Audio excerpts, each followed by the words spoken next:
Note 3 Neo, which is just a Note 3 but with lower specifications. So it comes with Android 4.3, which is not KitKat, it's just Jelly Bean, and it's got a 1.7 GHz quad-core processor running along with a 1.7 GHz dual-core processor, 2 GB of RAM, 5.5-inch 720p display, and an 8-megapixel camera as opposed to the 13-megapixel found in the Note 3. Note 3 Neo is 0.3 millimeters thicker than the Note 3. At the bottom, you've got the S Pen holder right there, the speaker grill, and a USB 2.0 data syncing and charging port. At the back, both of them have got that leather texture notebookish feel. However, the Note 3 feels softer and more premium as compared to the Note 3 Neo. The Neo is more like the Grand 2 back panel. So it's more plasticky, it's slightly harder, so it doesn't feel as premium as Note 3. And the Note 3 has a 13 megapixel camera right there as compared to the Note 3 Neo, which has an 8 megapixel sensor. The display of the Note 3 is a 5.5-inch Super AMOLED display, resolution of 720 by 1280 pixels. But it's Super AMOLED display, so it's bright, it's colorful, and it's got really wide viewing angles and a great outdoor visibility, just as in the Note 3. At the top, the Note 3 Neo has an IR blaster, so you can use it with the Watch On app to change channels and control your television. At the bottom, you have a USB 2.0 data syncing and charging port, and you've got the S Pen keeper as well.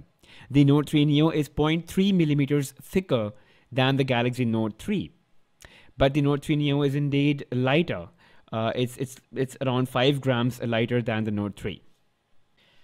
So the Note 3 Neo's rear panel has the same texture, the stitch effect around the border, the edges, that is, just like the Note 3. But it feels a lot more plastic as compared to the Note 3. It's harder and it's more plasticky, more like the Grand 2 than the Note 3. It's got a 3100 milliampere hour battery, which is actually pretty much the same as a 3200 milliampere hour battery in the Note 3. You've got a micro SD card slot and a micro SIM card slot. So the Note 3 Neo is running Android 4.3 Jelly Bean out of the box. It does not come loaded with Android KitKat like in the Galaxy Note 3. But nonetheless, it would soon receive its KitKat update and it would soon be running the latest version of Android. As of now, you've got the standard shortcuts and lock screen widgets as you would see in KitKat or in Jelly Bean. The response to touch is undoubtedly very, very good. Just like the Note 3, again, there is just no lag. It's very responsive and feels really flawless.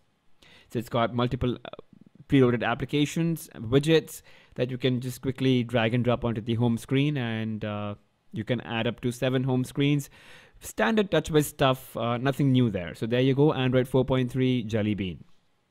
So in terms of preloaded applications, you can see it's got its own email app, it's got S Planner, S Note, Scrapbook, a lot of Samsung Galaxy stuff is also preloaded. So let me show you. You've got Watch On, S Translator, S Health, Story Album, Action Memo, S Voice, and Group Play. All of this comes loaded. When you have a Galaxy phone, you get Evernote Premium for free. You get Dropbox with 50 gigabytes of free storage. Flipboard comes preloaded, and Sketchbook is an additional download. But if you're into drawing and stuff like that, it's amazing. And Scrapbook, S Note, again, classic note-taking application. S Note, I simply love it and use it all the time. So guys, if I place the Note 3 alongside the Note 3 Neo, there's practically no difference. Both the devices do pretty much everything that any of them can do. It's just that the Note 3 is slightly more expensive because it's got better hardware than the Note 3 Neo. The Neo comes with an 8-megapixel primary camera and a 2-megapixel front-facing camera, both capable of full HD video recording at 30 frames per second. Now, it's got tap to focus, as you can see, and comes with a bunch of filter effects or color filters, whatever you want to call it.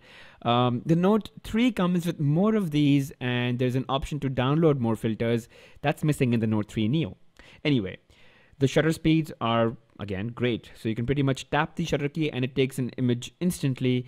No lag whatsoever. And you can cycle through a bunch of shooting modes such as eraser, drama shot, sound and shot, beauty face, HDR, and so on.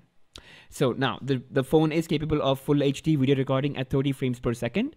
When you start shooting, you can also take still shots while the video recording is switched on. And again, that's nothing new, but I think it's a very, very important feature. You can pause your video while shooting and you can resume recording again. There is dynamic tap to focus, so you can shift focus while recording videos. The Neo belongs to the Note family, and hence it comes with the S Pen. Every time you pull out the S Pen, the Air Command menu flies out. Again, it's a feature that you can disable. And you've got a bunch of features, all that you've already seen in the Note 3. So Action Memo, for example, you can write down a number, a name, an email address, or even a place on the map. Tap on link to action, and then, depending on what you choose, the phone kind of recognizes stuff accordingly, shows you some results. Now, you also have screen write, so you can, take a screen grab of whatever is visible on the screen, and then you can write a quick note on that screenshot and then send it across whatever, WhatsApp, email, Instagram it, or, whatever you want to do with it. And pen window is just an extension of, multitasking. So you can draw a window and then call apps like Hangout, Contacts, Phone, or even Calculator on top of any screen that you're on. So all standard Note 3 features pertaining to the S Pen are present in the Note 3 Neo. And it also comes with the latest S Note application, which is, I think, it's fabulous. I mean, I use it all the time. You've got a bunch of pen settings, presets that you can store onto your phone, change colors, change the tip of the size of the tip with which you write, and things like that. Now, let me briefly take you through additional features that are there in the Note 3 Neo, and again in the Note 3 as well. So you've got Air View, Air Command, Motions, Palm Motion, and Smart Screen. Now in Air View, again, you can just hover the S Pen or your finger on images, emails, SMS, and it just pops up the information. Air Command is the menu that comes out when you tap the button on the S Pen as it is hovered on top of the screen. Motions, stuff like direct call, smart alert, zoom, browsing an image through the pen, stuff like that, turn over to mute and pause, all these smart actions that are proximity sensor based and motion based. And then you've got Smart Screen. So you've got Smart Stay, Smart Pause, and Smart Scroll, all of them in the Galaxy Note 3 Neo. I usually keep them off because I don't use them too often, but it's good to have them and fun to show to other people as well.